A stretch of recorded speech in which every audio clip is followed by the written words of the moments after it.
Quand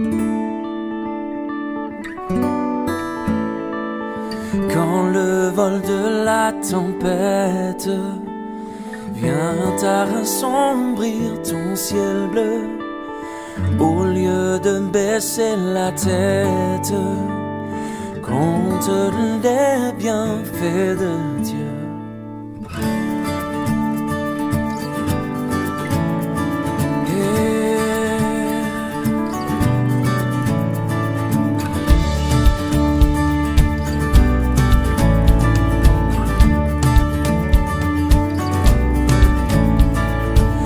Sur la route glissante, tu chancelles sous ta croix. Pense à cette main puissante qui t'a béni tant de fois. Compte les bienfaits de Dieu, mets-les tous devant tes yeux, et tu verras en adorant combien le nom en est grand.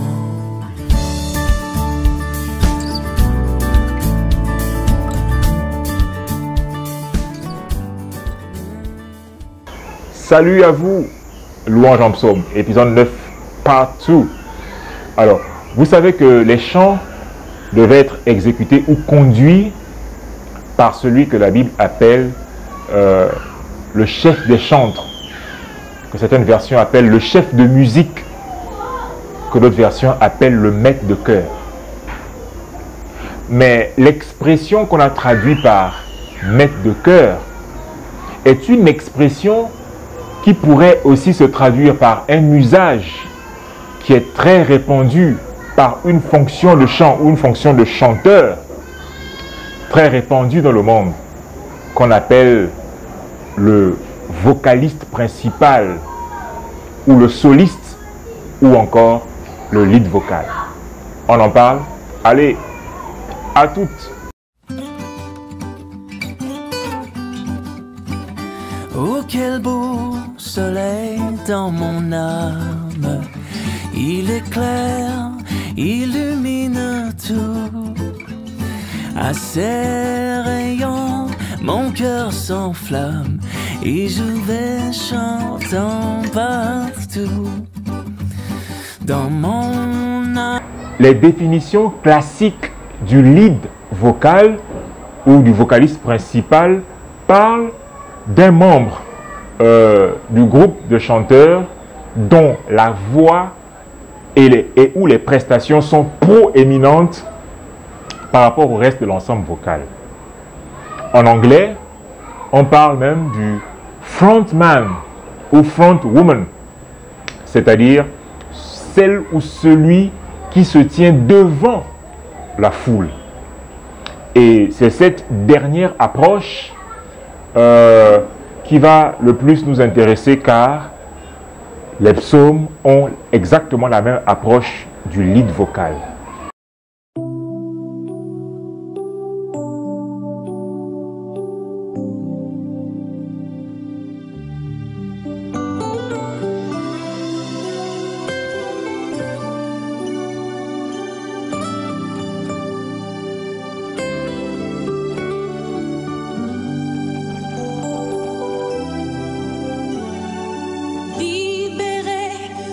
Je suis libéré,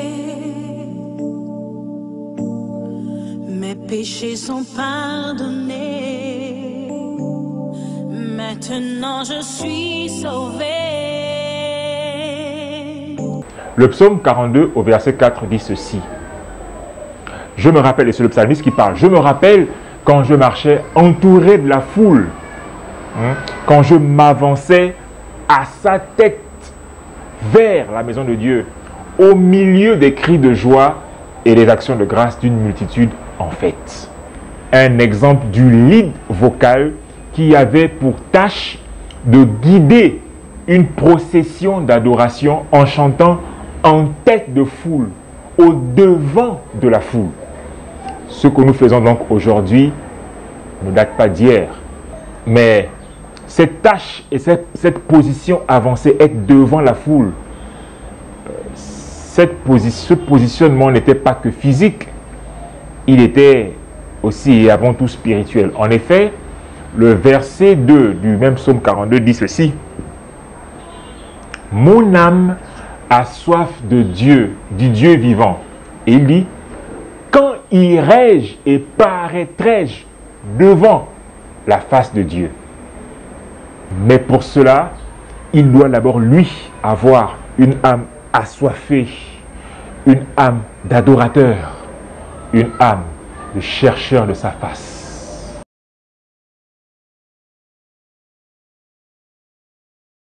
Nous le savons, tout comme le maître de chant, le maître de chœur ou le chef de musique, le vocaliste principal doit avoir de très bonnes compétences artistiques, celles qu'on avait déjà énumérées dans la première partie.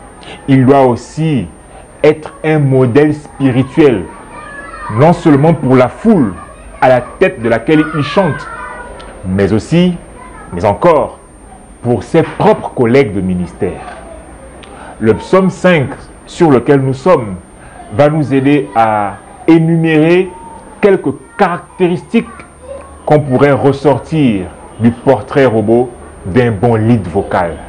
Caractéristique numéro 1, selon le verset 3 du psaume 5, un bon lead vocal doit être un homme ou une femme de prière seul à seul. Caractéristique numéro 2, il ne doit pas, selon le verset 4 du psaume 5, il ne doit pas être un méchant, c'est-à-dire un inconverti, même si il est à l'église depuis très longtemps, il a grandi à l'église, ni même quelqu'un qui s'obstine volontairement dans le péché, car Dieu résiste aux orgueilleux et à leur louange. Caractéristique numéro 3, selon le verset 7 du psaume 5, c'est qu'un bon lead vocal doit comprendre et vivre la sainteté de Dieu, car Dieu peut se montrer impitoyable dans son châtiment avec les chantres impudiques, impurs.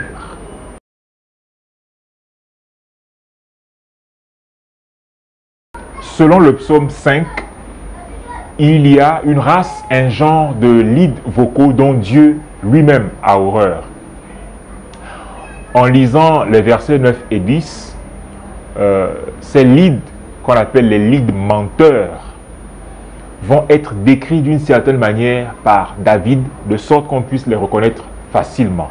Première caractéristique, verset 9, David dit: « Il n'y a pas de sincérité dans leur bouche, et leurs cordes vocales sont un tombeau ouvert, et ils ont à la bouche des paroles truquées. » David parle ici de ce genre de leads vocaux, certainement que vous connaissez aussi, dont la sincérité ou le manque de sincérité se voit lorsqu'ils prennent le micro. Ces chantres, ces leads qui ne font que répéter au micro les paroles qu'ils ont vu d'autres chantres comme eux dire au micro. Caractéristique numéro 2, selon le verset 10 du psaume 5, David dit que leur fausse spiritualité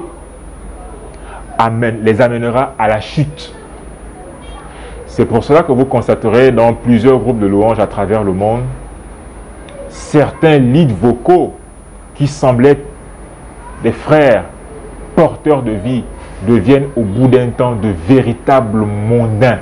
En conclusion, un bon maître de chœur, tout comme un bon lead vocal, doivent être des modèles artistiques avec des compétences musicales et poétiques avérées, mais encore doivent être des modèles de sincérité, des modèles de spiritualité, des modèles de persévérance dans l'intégrité et dans la foi, sans quoi le monde est chez vous. Je crois qu'on se comprend. Allez, shalom.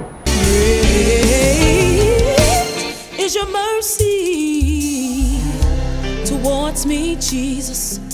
Your loving kindness toward me.